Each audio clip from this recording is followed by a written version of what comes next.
Hello friends, आपका स्वागत है मेरे चैनल सी विद कमल में।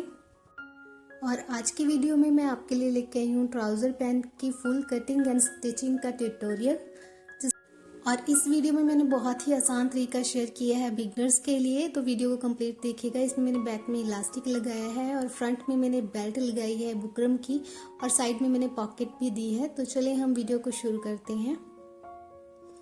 तो इस तरह मैंने फैब्रिक को डबल फोल्ड करके बिछाया हुआ है लेंथ वाइज, और अभी जो है हम इसे एक फोल्ड करेंगे इस तरह से।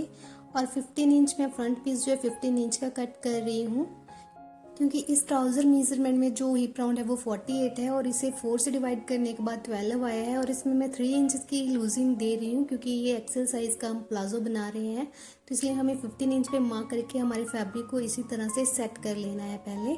तो अभी आप देख सकते हैं खुली हुई साइड दूसरी तरफ है, तो इसमें हम एक ही बार में दोनों फ्रंट और बॉटम की मार्किंग कर लेंगे। तो सबसे पहले जो हमारा फैब्रिक ऊपर नीचे उसे हम सीधा कर लेंगे। और बैक पीस जो है वो मैं 1.5 इंच बढ़ाऊंगी। ये आप जब भी आप कटिंग करते हैं, ट्राउज़र बनाते हैं, तो आपको ये वाली जो पीस जो हमारा बैक पीस होता है उसे बढ़ाना ज़रूरी होता है। तो मैंने 1.5 इंच बढ़ाया है और मैंने क्रोच की मार्किंग जो है 10.5 इंचेस की है, जो कि बेल्ट लगने के बाद 11.5 इंचेस हो जाएगी। तो इसी तरह से आपको 10.5 पे निशान लगा देने हैं। और इसके लिए भी मैंने 1.5 इंच पे मार्क लगाया है, क्योंकि हम जो फ्रंट क्रोच की शेप है वो 1.5 इंच की देंगे। और इसी तरह से हमें शेप को ड्रॉ कर लेना है। तो हमारी क्रोच एरिया की शेप ड्रॉ हो गई, और इसी तरह से हमें दूसरी साइड भी 10.5 पे निशान लगा के इसे लाइन ड्रॉ कर लेनी है। और अभी हमें सेंटर मार्क कर लेना है, जो कि 15 का 7.5 इंच पे आया है, और इसी तरह मार्क करके हमें लाइन ड्रॉ कर लेनी है। और अभी मैं 37.5 इंच पे मार्क कर रही हूँ, क्योंकि 38 इंच इसकी लेंथ रेडी है, जिसमें हम 1 इंच बेल्ट भी लगाएंगे। और इसी तरह हमें लाइन ड्रॉ कर लेनी है। और फोल्डिंग मार्क मैं एक्स्ट्रा लगा रही हूँ, मैं 1.5 इंच फोल्डिंग मार्जिन दे रही हूँ। अगर आपको ज़्यादा देना है तो आप उतना दे सकते हैं अपने अकॉर्डिंग। तो 1.5 इंच का मार्क लगा के भी हमें लाइन ड्रॉ कर देनी है। और अभी जो इसकी हम मूरी का मार्क लगाएंगे, तो मैं इसकी मूरी जो है 10 इंचेस रख रही हूँ। तो हमें सेंटर से इस तरह से प्लेस करते दोनों साइड 5-5 इंचेस पे मार्क कर लेना है। और लेग शेप पर स्केल की हेल्प से हमें हमारे क्रोच एरिया को फ्रंट के और मूरी के अकॉर्डिंग रखते हुए ये लाइन ड्रॉ कर लेनी है दोनों साइड।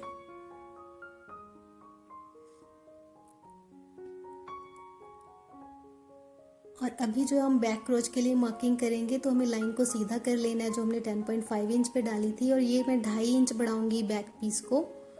आप चाहें तो 2 इंच बढ़ा सकते हैं। तो इसी तरह हमें शेप दे देनी है। और ऊपर से मैंने 1.5 इंच बढ़ाया था, तो इसी तरह हमने जो टॉप की मार्किंग को, जो हमारा साइड मार्क है, उस तरह से हमें तिरछा स्केल रखना है। और इस पे भी हमें लाइन ड्रॉ कर लेनी है। ये हमारी बैक पीस की मार्किंग है। और बैक पीस को मैं 1 इंच बढ़ा रही हूँ। और ये मार्क लगा के हमें जो हमारे लेग शेप पर स्केल को रखना है और लाइन ड्रॉ कर लेनी है हमारे 2.5 इंच वाले मार्क तक। तो सबसे पहले जो हम फोल्डिंग वाले मार्क से हमें क्रोच वाला मार्क कट करना है बैक पीस का। तो हमारे बैक पीस जो कट हो गया है। और अब हमें मूरी की साइड से इस तरह से फोल्ड करेंगे, और जो हमने साइड पे मार्जिन मार्क लगाए थे उस मार्क के ऊपर हम इसे कट करेंगे। हमें ये सारे पीसेस कट करने हैं। और जो टॉप पे हमने बैक पीस को बढ़ाया था टेढ़ी लाइन बना के, उसे भी हमें कट कर देना है सारे पीसेस को एक साथ। और जो साइड से हमारा पीस ज्वाइन है उसे भी हम कट करके अलग कर लेंगे। तो अभी हमें बैक पीस को साइड में रख देना है, क्योंकि बैक पीस की कटिंग हमारी कंप्लीट हो गई है। और अब जो है हम फ्रंट पीस की कटिंग करेंगे। जो हमने 1.5 इंच पे सीधी लाइन ड्रॉ की थी, और जो हमने साइड में लेग शेप पर की हेल्प से लाइन ड्रॉ की थी, वो कट करेंगे। इसी तरह हमें नीचे से फोल्ड करना है, और मार्किंग के ऊपर ही हमें ये कटिंग कर लेनी है। और मैंने जो बेल्ट की है कट की है फ्रेंड्स, वो मैंने 4.5 इंच की विड्थ कट की है, और मैंने 31 इंचेस लॉन्ग कट की है, जो बाद में हम फ्रंट पीस की कम ही लेंगे, क्योंकि फ्रंट पीस कम होता है बैक पीस से।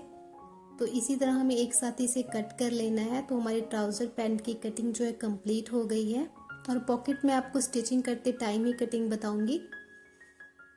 तो चलिए अब हम इसे स्टिच करते हैं। तो सबसे पहले जो है हमें फ्रंट क्रोच को और जो हमारी बैक क्रोच है, दोनों हमारे पीसेस के आसन को हमें सिलाई लगा के अटैच कर लेना है।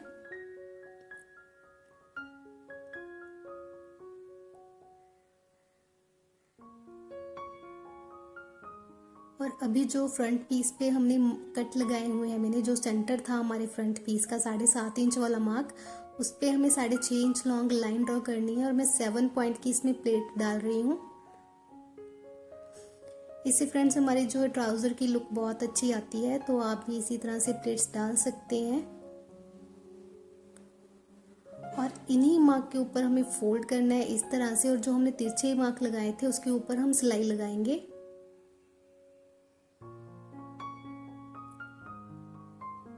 तो देखिए बैक साइड से इस तरह से लगेगी और फ्रंट साइड से हमारी जो है इस तरह से प्लेट दिखेगी। और सेम जैसे हमने इस तरफ बनाई है प्लेट, उसी तरह से इस तरफ भी बना लेंगे।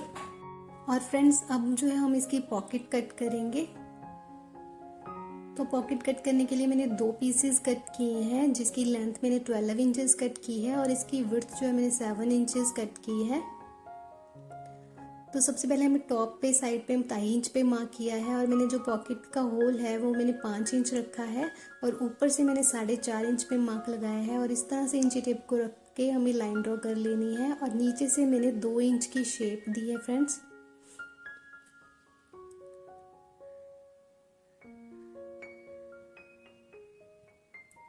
और इन्हीं मार्क के ऊपर हमें हमारी पॉकेट को कट करना है पहले। और जहाँ भी हमने पॉकेट की मार्किंग की थी वहाँ पे हमें वी शेप में कट लगा लेने हैं छोटे छोटे से। और जितना हमें सिलाई में देना है उसके अकॉर्डिंग हमें ये वाली लाइन भी ड्रॉ कर लेनी है।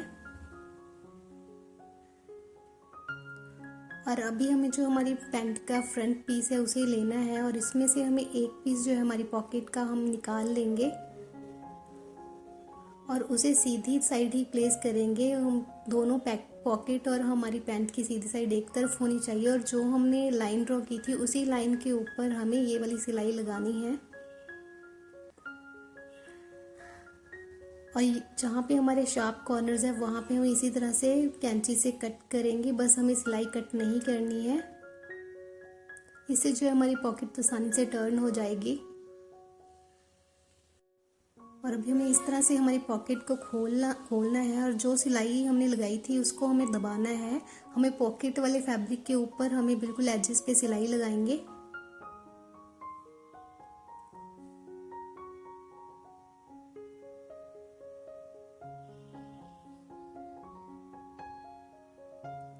और अब हम पीछे की तरफ हमारी पॉकेट को करेंगे और इसकी प्रॉपर शेप हमें इस तरह से निकाल लेनी है।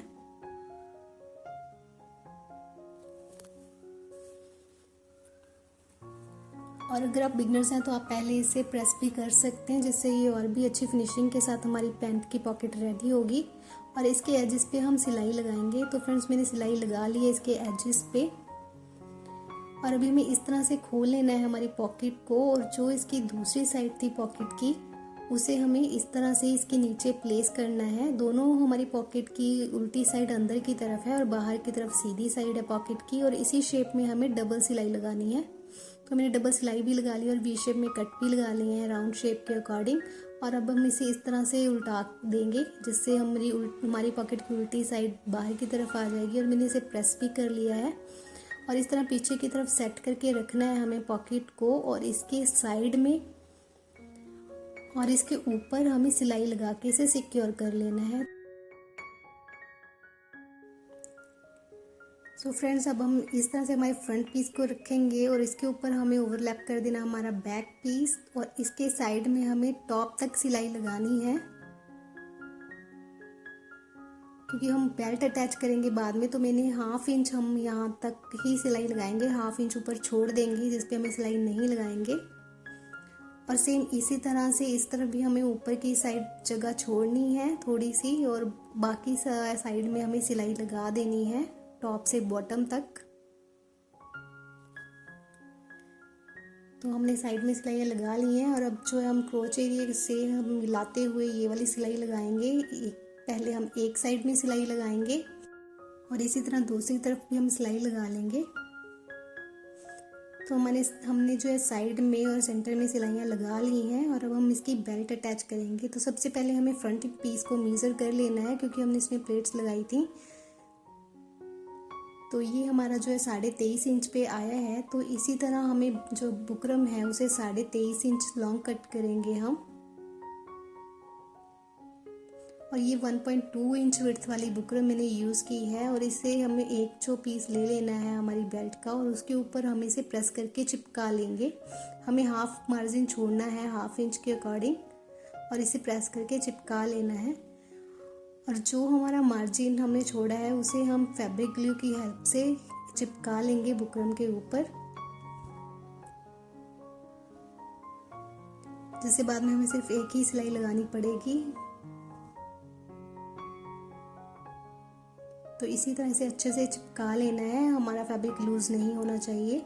और हमें इस तरह से फोल्ड करके देखना है, और अगर हमारी बेल्ट लॉन्ग है तो हमें हाफ इंच ही जितना हमें सिलाई मार्जिन देना है उसके अकॉर्डिंग मार्किंग करके, और इन्हीं मार्क के ऊपर हम हमारी बेल्ट के एक्स्ट्रा फैब्रिक को कट कर देंगे। और अब हम फ्रंट साइड में जो है बुकरम वाली बेल्ट अटैच करेंगे। तो इस तरह से हमें फैब्रिक को रखना है, हम उल्टी तरफ से इसे लगाना शुरू कर रहे हैं।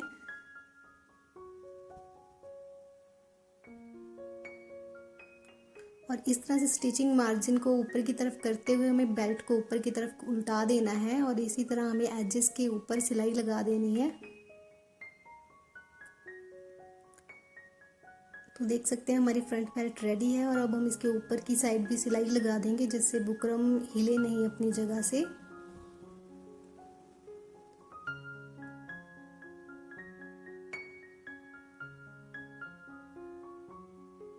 और बैक साइड में हमें इलास्टिक लगाना है, तो हमने जो दूसरा पीस है हमारी बेल्ट का, और इस तरह से हमें इसे सीधा रखना है हमारे बैक पैनल को।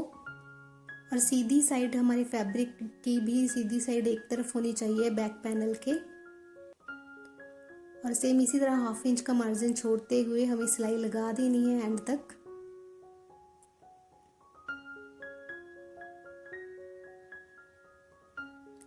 और फ्रेंड्स, मैं आपको नया तरीका बताऊंगी इलास्टिक लगाने का इसमें। तो अब जो हमारी फ्रंट और बैक की दोनों की फैब्रिक अटैच हो गए हैं, तो ये मैंने इलास्टिक लिया है। ये वाला इलास्टिक 1 इंच विड्थ वाला है, और इसे मैंने 16.5 इंचेस लॉन्ग कट किया है। और हमें स्टिचिंग मार्जिन को ऊपर की तरफ करते हुए हमारे इलास्टिक को प्लेस करना है, और जो हमारा फोल्डिंग मार्जिन है वो हमें सीधी साइड टर्न करके इस तरह से एक बार और फोल्ड करके सिलाई लगानी है।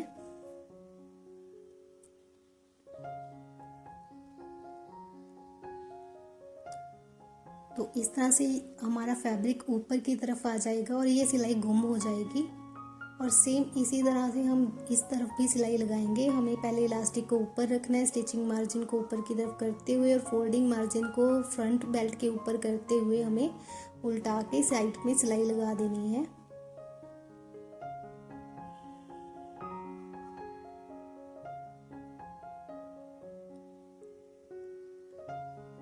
और इस तरह से जो हमें फोल्ड करना है, जितना हमें फोल्डिंग मार्जिन देना है, और इसके एजेस पे हम सिलाई लगाएंगे। हमें ये ध्यान में रखना है कि हमारा इलास्टिक के ऊपर सिलाई ना लगे। तो फैब्रिक को सेट करते हुए हम इसी तरह से एंड तक सिलाई लगानी है हमें।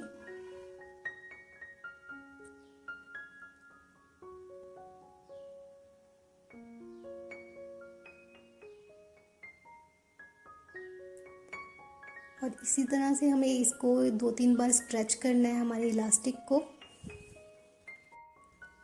और अब इसके बिल्कुल सेंटर में इसी तरह से हमें थोड़ी थोड़ी दूरी पर पकड़ना है और स्ट्रेच करके सिलाई लगानी है इसे।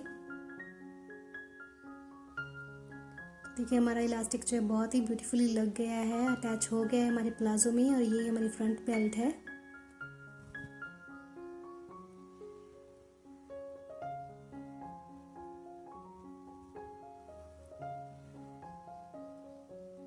और फ्रेंड्स, आप भी इसी तरह से आसानी से प्लाजो को कट और स्टिच कर पाओगे ये वीडियो देखने के बाद। और हमें बॉटम में 1.5 इंच हमने एक्स्ट्रा फैब्रिक लिया था, और इसी के अकॉर्डिंग हमें फोल्ड करते हुए सिलाई लगा देनी है दोनों हमारी मूरी के लिए।